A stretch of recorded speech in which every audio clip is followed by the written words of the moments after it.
आप सभी का अभिवादन। स्नातक द्वितीय वर्ष के पाठ्यक्रम के अंतर्गत अभिज्ञान शाकुंतलम पर आधारित छंद प्रयोग आपके पाठ्यक्रम में लगा हुआ है।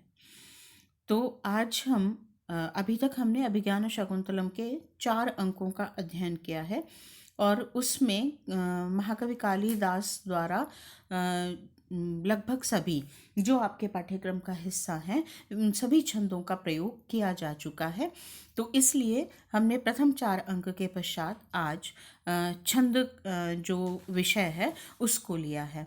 अब हम छंद पहले पढ़ेंगे और उसके पश्चात अभिज्ञान शाकुंतलम के 5वें, 6ठे और 7वें अंक का अध्ययन करेंगे। तो आज छंद का जो सामान्य परिचय है और छंद को किस प्रकार से विभाजित किया गया है, छंदों को कौन कौन से छंद हैं और छंदों पर चिन्ह लगाने का जो क्रम है वो कैसे निर्धारित किया जाता है, किस तरह से उसका प्रयोग किया जाता है, इस विषय पर विचार करेंगे। सबसे पहले हम छंद पद पर विचार करें तो निरुक्तकार यास्काचार्य हुए हैं जिन्होंने वेदों के ऊपर टीकाएं लिखी हैं और उन टीकाओं में उन्होंने जो वैदिक शब्द हैं उन वैदिक पदों का निर्वचन दिया है। कुछ व्युत्पत्ति परक अर्थ होते हैं, धातु आदि से समन्वित होते हैं।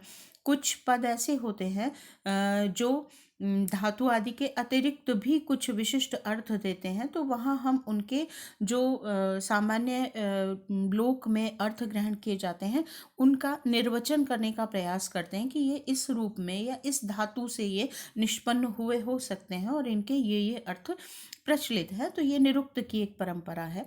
तो यास्काचार्य निरुक्तकार हैं, निरुक्त नामक ग्रंथ उन्होंने लिखा है।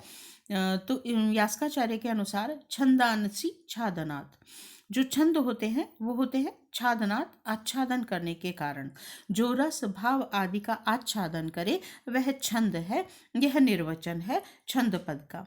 और यदि व्याकरण के अनुसार इसकी व्युत्पत्ति देखें तो चदि आह्लादे चंदयति आह्लादयति चंद्यते अनेन वा इति छंदः। चदि धातु आह्लादक अर्थ वाली और चंदयति का तात्पर्य हुआ जो आह्लादित करे, प्रसन्न करे। तो आह्लादार्थक चंद धातु से इसकी व्युत्पत्ति मानी जाती है और आह्लाद का अर्थ हुआ आनंद। तो जिसके प्रयोग से काव्य में आनंद की उत्पत्ति हो या आनंद की अनुभूति हो वह छंद कहलाएगा। कात्यायन वैयाकरण हुए हैं। कात्यायन कहते हैं यद अक्षर परिमाणम च तच्छंदः, जिसमें अक्षर, मात्रा, गति, यति, गण, चरण आदि की स्थिति हो वह छंद कहलाता है। कुल मिलाकर हम ये कह सकते हैं कि काव्य में काव्य को पढ़ने का एक विधान है, एक गति है, एक लय है, उसके विभिन्न चरण हैं। उन्हें उन गति और लय के साथ, मात्राओं के साथ जब पढ़ा जाता है तो वह आनंद का कारक होता है और यह प्रभाव छंद का होता है।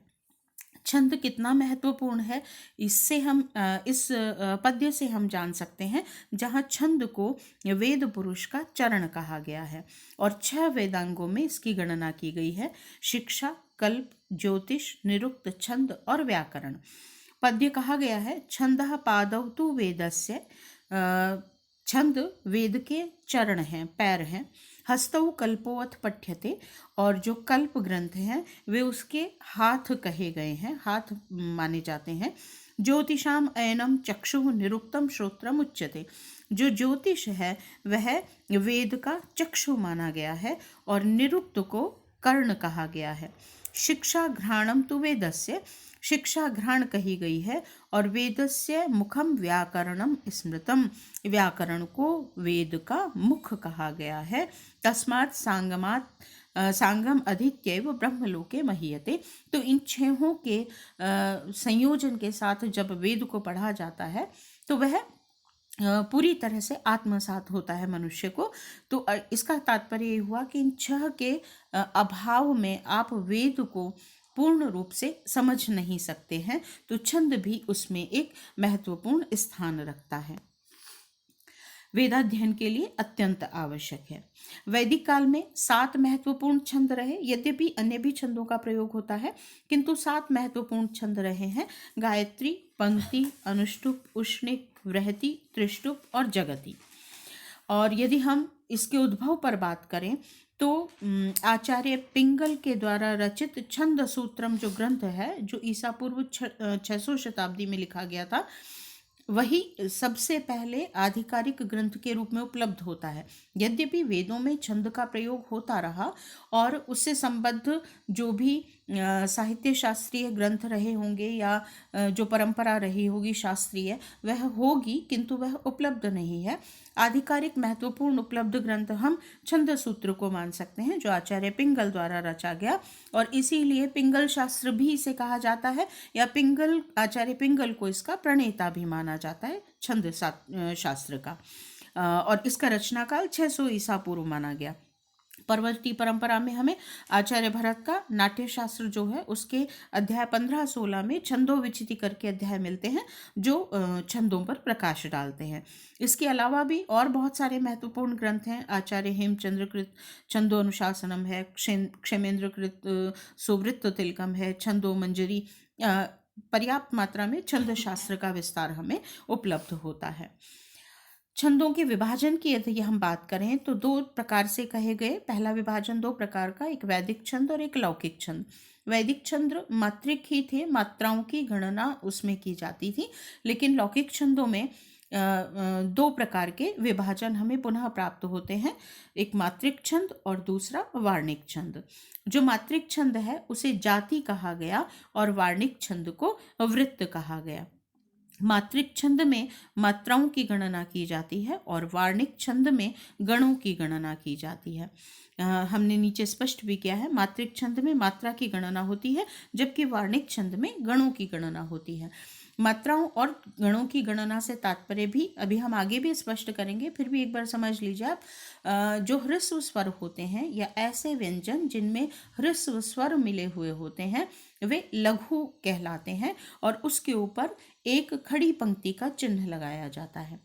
और जो दीर्घ स्वर होते हैं या ऐसे व्यंजन जिनके साथ दीर्घ स्वर समन्वित हैं, वे गुरु कहलाते हैं और उनके ऊपर अवग्रह वाला चिन्ह लगाया जाता है, जो 2 का वाचक होता है। तो जब मात्राओं की गणना करते हैं तो लघु का एक लघु के लिए 1 गणना की जाती है और गुरु के लिए 2 गणनाएं की जाती हैं।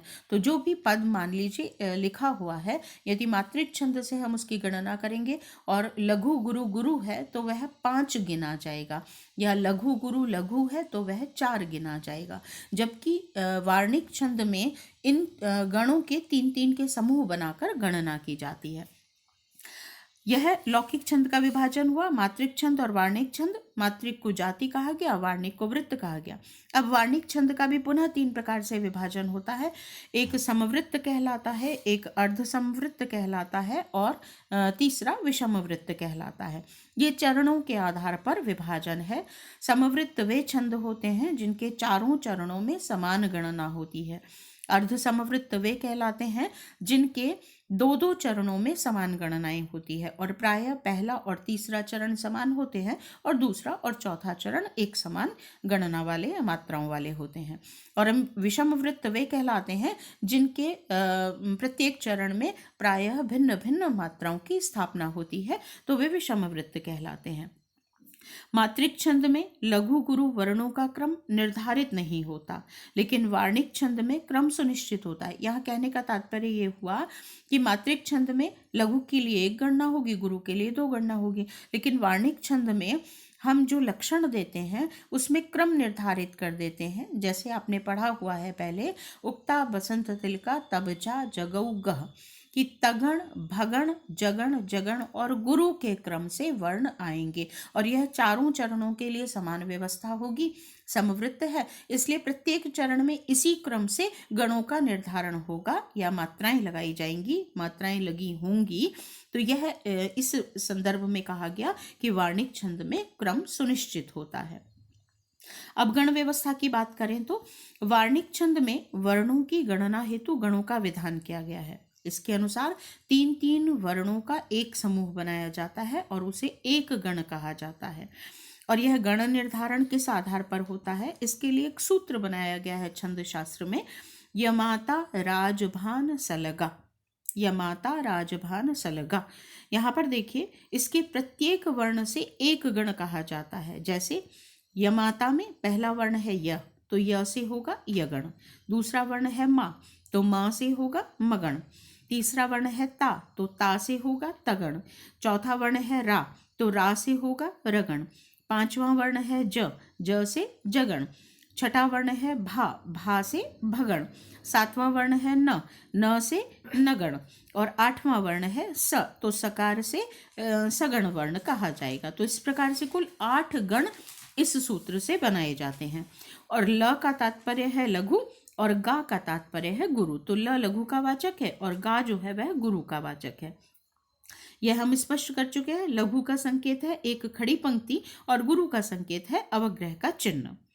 अब हम गण कैसे बनाए जाते हैं, यगण किसे कहा जाएगा, मगण किसे कहा जाएगा, इस पर प्रकाश डालें।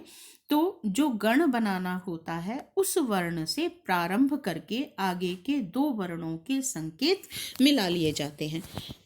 जैसे यदि यगण का चिन्ह बनाना है तो सूत्र है यमाता राजभान सलगा। तो वहां जिससे प्रारंभ होगा उसके आगे के 2 वर्णों को मिलाएंगे तो होगा यमाता। क्या लिखा जाएगा, यमाता। और य क्योंकि ह्रस्व है तो उस पर एक पंक्ति का चिन्ह, लघु का चिन्ह, और माँ और ता दोनों गुरु हैं इसलिए उनके ऊपर गुरु के चिन्ह आएंगे। तो यगण का जो वाचक होगा वह होगा लघु गुरु गुरु। इसी तरह से माँ मगण जब हम बनाएंगे तो माँ से शुरू करेंगे, माँ ता और रा। माँ गुरु है, ता गुरु है और रा यह भी गुरु है। तो गुरु गुरु गुरु जहां भी होगा इसे हम मगण कहेंगे। जो तगण है वह शुरू होगा ता से, ता रा ज। तो ता गुरु हुआ, रा गुरु हुआ और ज लघु हुआ। तो गुरु गुरु लघु का चिन्ह जो है वह तगण कहलाएगा। रगण की बात करें तो रा ज भा, ये कहाँ से हम ले रहे हैं, इसे दिमाग में स्पष्ट रखिएगा अपने मस्तिष्क में। यमाता राजभान सलगा, वहीं से हम एक एक वर्ण से प्रारंभ करके आगे के 2 वर्णों को उठाते हैं। तो रगण के लिए यमाता रा ज भा, रा ज भा इसे उठाएंगे। तो रा गुरु हुआ, ज लघु हुआ और भा गुरु हुआ। तो गुरु लघु गुरु का जहां पर भी गण बनेगा वह रगण कहलाएगा। जगण की बात करें तो ज भा और न। ज ह्रस्व है इसलिए लघु, भा गुरु है और न जो है यह भी लघु। तो लघु गुरु लघु जहां होगा वह जगण कहलाएगा। इसी के और उनकी यदि हम बात करें तो देखिए जगण तक आया, इसके बाद में हम कहें भगण। इसके लिए हम क्या करेंगे, भा न और स। यदि हम इस पर चिन्ह लगाएं तो गुरु लघु और लघु। इसका तात्पर्य ये हुआ कि जहां कहीं भी गुरु लघु और लघु का चिन्ह होगा वह भगण कहलाएगा। आगे देखिए, भगण के बाद आता है सगण। इसे हम कहें, सगण के लिए हम लिखेंगे स ल और गा। तो ये हुआ लघु लघु और गुरु। तो सगण का चिन्ह होगा लघु लघु गुरु। जहां कहीं भी इस क्रम से वर्ण मिलेंगे तो हम उसे कहेंगे सगण। और इसके बाद आती है बारी नगण की। तो नगण कैसे कहा जाएगा, न स राजभान स ल। ये क्या होगा, 1 1 1 माने लघु लघु लघु। तो नगण जहां भी वाचक होगा वह होगा लघु लघु लघु, उसे हम कहेंगे नगण।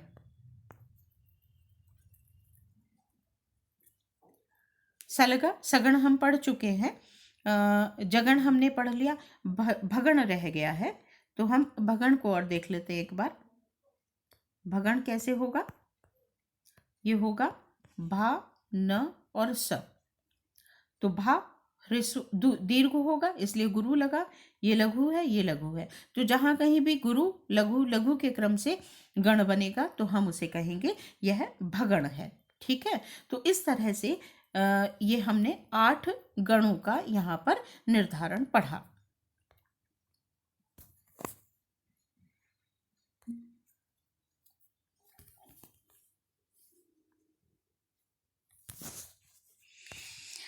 अब आगे देखें इसे। लघु और गुरु का विधान। ह्रस्व स्वर और व्यंजन, माने ह्रस्व स्वर लघु होगा और जिस व्यंजन में ह्रस्व स्वर लगा होगा वह भी लघु गिना जाएगा। दीर्घ स्वर और जिस व्यंजन में दीर्घ स्वर लगा होगा वह गुरु कहलाएगा।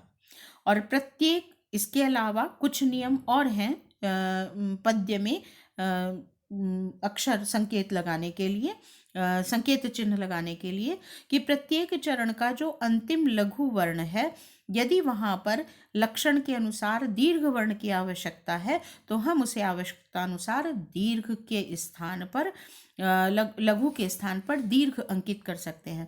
स्पष्ट रहे, लघु होगा तो उसे दीर्घ किया जा सकता है, यदि दीर्घ है तो हम उसे लघु नहीं करेंगे। और यह सुविधा केवल अंतिम जो वर्ण है उसी के लिए है, मध्यवर्ती वर्णों में ऐसी स्वतंत्रता नहीं होगी। चरण के अंतिम वर्ण में यदि दीर्घ की आवश्यकता है और वहाँ पर लघु आ रहा है तो हम लघु को दीर्घ कर सकते हैं, यह स्वतंत्रता है। इसके अलावा जो अनुस्वार वाले वर्ण हैं और जो विसर्ग वाले वर्ण हैं वे गुरु कहलाएंगे। जिसके ऊपर अनुस्वार लगा हुआ है वहाँ भी गुरु का चिन्ह अंकित होगा और जिसके आगे विसर्ग लगा हुआ है वहाँ भी गुरु का चिन्ह अंकित होगा। फिर छंदों के पाठन का एक क्रम होता है जिसके मध्य में अल्प विराम कहा जाता है, अल्प विराम होता है। तो जहाँ अल्प विराम होता है उसे हम कहते हैं यति। और यति को बताने के लिए जो संकेत चिन्ह हैं उनका प्रयोग किया जाता है। जैसे एक के पश्चात यति होगी तो उसके लिए चंद्र, पृथ्वी, इस तरह के संकेत चिन्ह लक्षण में रखे जाएंगे। या जैसे 4 के लिए अवधि समुद्र पद रख दिया या वेद पद रख दिया, इसका तात्पर्य है 4 के बाद यति होगी। या 6 के बाद यति कहनी है तो उसके लिए रस पद रखा जा सकता है। 7 के लिए, 7 के बाद यदि यति कहनी है तो वहाँ पर अश्व रखा जाता है। सूर्य के 7 घोड़े हैं, सूर्य के रथ के, तो 7 पद रख दिया, अश्व पद रख दिया, इसका तात्पर्य हुआ कि 7 के बाद यति है। 11 के बाद यदि यति होगी तो जैसे कह दिया रुद्र, रुद्र 11 माने गए हैं इसलिए 11 के बाद यति हो गई। तो जो लक्षण है उसमें संकेत रखे जाते हैं, उन संकेतों के आधार पर हम निर्धारित करते हैं कि 4 के बाद यति होगी या 6 के बाद होगी या 11 के 12 के बाद यति होगी। यह जब हम छंद का लक्षण पढ़ेंगे तो वहाँ आपको और अधिक स्पष्ट हो जाएगा। ऊपर एक पंक्ति रह गई है, संयुक्त व्यंजन से पूर्ववर्ती वर्ण सदैव दीर्घ माना जाता है अर्थात गुरु होता है। जैसे विद्यालय पद है तो वहाँ वी जो है वह ह्रस्व है तो लघु चिन्ह अंकित होना चाहिए। लेकिन विद्यालय में द और द्य जो पद है वह द और य से मिलकर बना है तो संयुक्त वर्ण हुआ। संयुक्त वर्ण होने के कारण जो वी है वह ह्रस्व होने पर भी दीर्घ अंकित किया जाएगा। तो संयुक्त वर्ण जो होते हैं उनसे पूर्ववर्ती जो वर्ण होता है वह दीर्घ कहलाता है अर्थात उस पर गुरु का चिन्ह लगाया जाता है।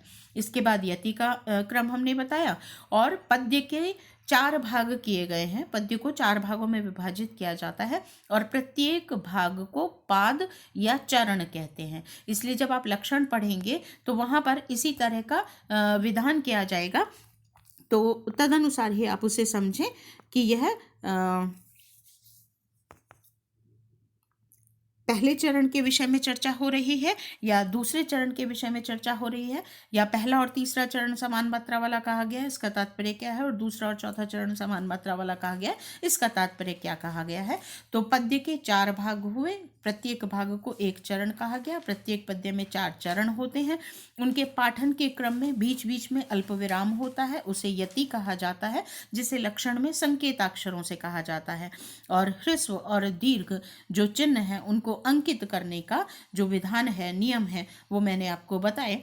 साथ ही वार्णिक छंदों के लिए जो गण बनाए जाते हैं उन गणों को बनाने का क्रम भी और तरीका भी मैंने आपको बताया, किस क्रम से किस गण में वर्ण होते हैं। जैसे यगण में लघु गुरु गुरु होता है तो यह यगण कहलाता है, और उसे किस तरह से अंकित किया जाएगा यह यदि आप सीख जाते हैं और यमाता इस राजभान सलगा इस सूत्र को आप याद कर लीजिए तो उसके आधार पर आप किसी भी पद्य में आसानी से चिन्ह अंकित कर ये निर्धारित कर सकते हैं कि यहाँ पर इस छंद का प्रयोग किया गया है। तो आज हमने छंद के नियम सामान्य पढ़े और कल से हम एक एक क्रम से जो पाठ्यक्रम में आपके छंद लगे हुए हैं उनका अभिज्ञान शाकुंतलम के उदाहरणों के आधार पर अध्ययन करेंगे। लक्षण और उदाहरण उसके अनुसार हम उनका अध्ययन करेंगे। आज के लिए इतना ही। धन्यवाद।